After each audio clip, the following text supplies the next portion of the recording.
All right, guys, we're back with another beard advice series video, so stay tuned. You're going to like this one.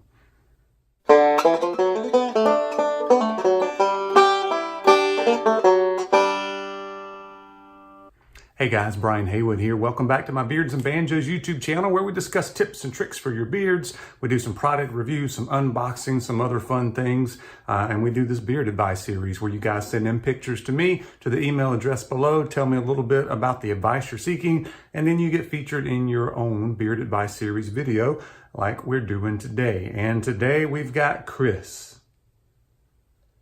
And I don't think Chris is trolling me. Chris is a good guy. He's in the bearded community, always supportive in the live streams, just having fun with everybody else. But his beard is so full, so strong. It's like I really rack my brain trying to figure out what to do here. So I've got a few things to kind of go over, general information. But I mean, don't you think that Chris is really like hashtag beard model Chris?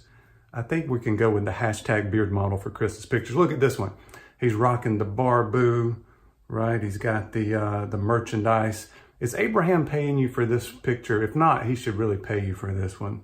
But anyway, Chris is looking good these days. I saw some pictures on Instagram of him without a beard. It was kind of interesting. I won't put those here because he may not want those out for everybody to see. But he also sent one in to me from like last year. He's done a lot of changing over the past year. He's dropped 40 pounds. He is taking care of his health. He's taking care of his beard more, all of that. So he's drinking a lot more water. He's exercising. And then his routine for his beard is very strong. So he's doing the butters and the co-wash and all that kind of stuff. But if you'll take a look, he's got a really dense curly beard, not super duper curly, but it's that kind of burly, kind of wiry kind of feel to it. I can tell mine's got some similarities in certain spots that's kind of like that, but obviously Chris is going for the long, rugged look, ruggedly sophisticated, as the saying goes for barboo. But Chris said, whatever advice you can give me is great. So he said he wanted to grow even longer. So he's maybe 2 or 3 more inches, he said. So if he went out 2 or 3 more inches, it would look something like this. And he said, mentioned the sideburn areas and some other kind of thing. If you've got something in mind where you're growing longer, you don't want to shut any doors on the way to trying to attain that goal. So I wouldn't really mess with the sideburns or doing any other kind of shaping until you get to the length you want. All right. So when I was growing out, I knew I wasn't going for a super long length like that or anything. So I kind of let everything grow here until it caught up. And then I kind of let everything kind of move down a little bit at a time. So that's until I got to the length I wanted. So that was for me. But if you're going for something longer, don't trim anything because you're just going to take away from some things. I can give you a couple examples. It seems like a lot of guys, and Chris said the same thing, that when they first started growing out, they were still kind of trimming their mustache. And then by the time their beard got big, their mustache was behind and they kind of had regrets about trimming the mustache. I've heard several guys kind of do that. That's been growing out beard for a long time, kind of a year kind of situation. And the other one is when you get about to my length or a little bit more, some people kind of want to square it off at the bottom. And I don't think Chris has done that. I think he said he's been kind of growing strong for about 10 months without doing a lot of touching up anything except for right around the sideburn area. But a lot of times you'll kind of square it up and it'll make it look really good at this medium length, if I call kind of what I have, or a little bit longer, medium length. But as you let it go out and it goes more natural, you still got that box at the bottom. And where the box across looks good here, the box across at the bottom, you may not like it as much. So if you're going for a long length, don't kind of stunt your growth or do anything to detract from attaining that goal at the bottom. So if you want to let it grow some more, let it grow some more, okay? And that kind of goes for everybody. I want to talk a little bit about Chris's routine because his beard is so dense that he can't do some of the stuff that some other guys do. Like the hair dryer doesn't really work for him. It doesn't like the matted down feeling of it. And it's just so much there to work with. It would kind of not be to his benefit because it would take so long to do. So he's got to have really wide teeth combs. He actually starts with a pick.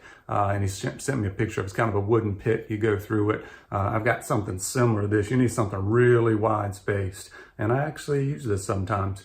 When everything's really, really tangly, you kind of get started with it, and then you can kind of get more detailed as you go.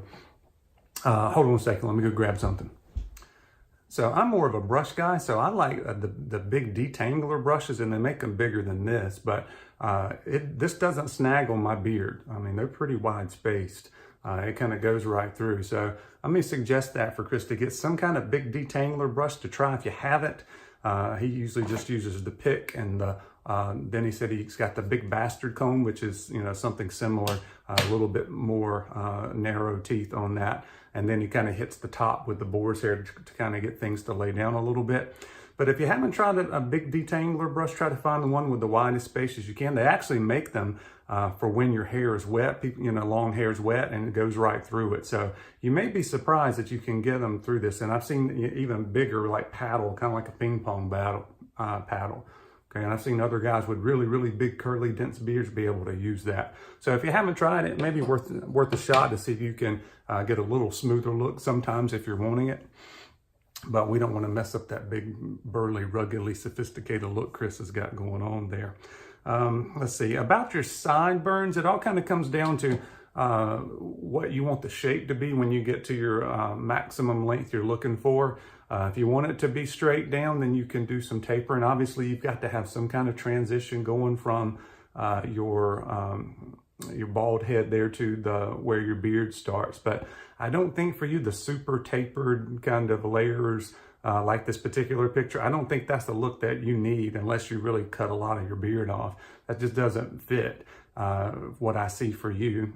Here's one where a guy with a shorter beard, and I'm sure somewhere down the road you might go shorter, but if you'll notice at the top of his beard, it's not really faded in. It's basically, you got your head and then you got the beard, and there it is. So I wouldn't stress too much about the sideburn area, especially as you're growing stuff out. Now, once you get to your maximum length, you can kind of see how much this might be sticking out if it's too rounded for you, if you want to kind of make it more linear, a straight line, or you kind of want to see how far it sticks out.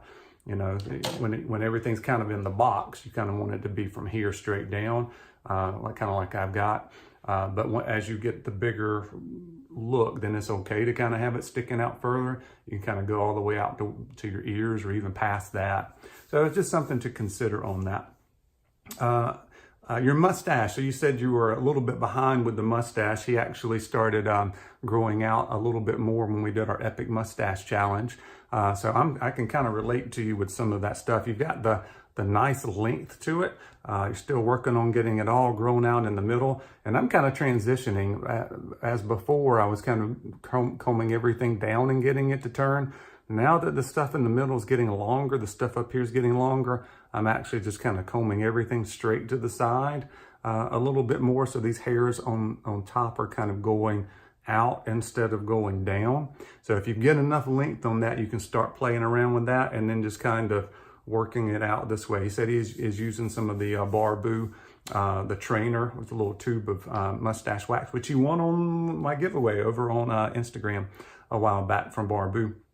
So I can't remember how strong that mustache wax is. I got one, and when I got it, he was still kind of tweaking it was kind of a prototype model that Abraham sent me. So if it's not strong enough in here to do what you need to, at least temporarily, if you're like, I don't like all the mustache wax stuff, you can at least kind of put it in there for a while to train it. I'd highly suggest the Can You Handlebar, the primary wax. I actually really like that one to get everything going, and it doesn't finish with a really strong hold or a really wet look or anything like that.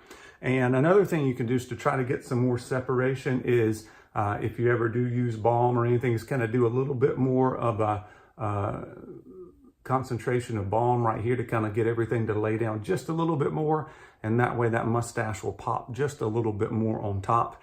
And I know most of the time you're probably just going to kind of go with the natural look, but I did have this picture for you kind of the mustache if you need to go for a little more sophisticated look.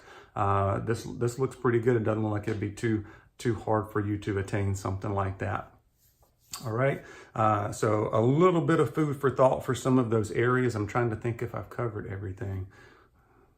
I think that's all I got, guys.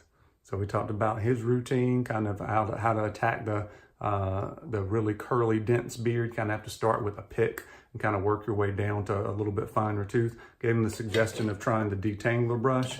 Also about growing the length, be careful about cutting anything off or shaping it. And then if you're going for that 2 or 3 more inches, kind of think about what kind of shape you want at the bottom. I think kind of what I had on that picture with the slightly rounded shape would look pretty good. I don't think the point, kind of going down to a longer wizard beard kind of point, would work.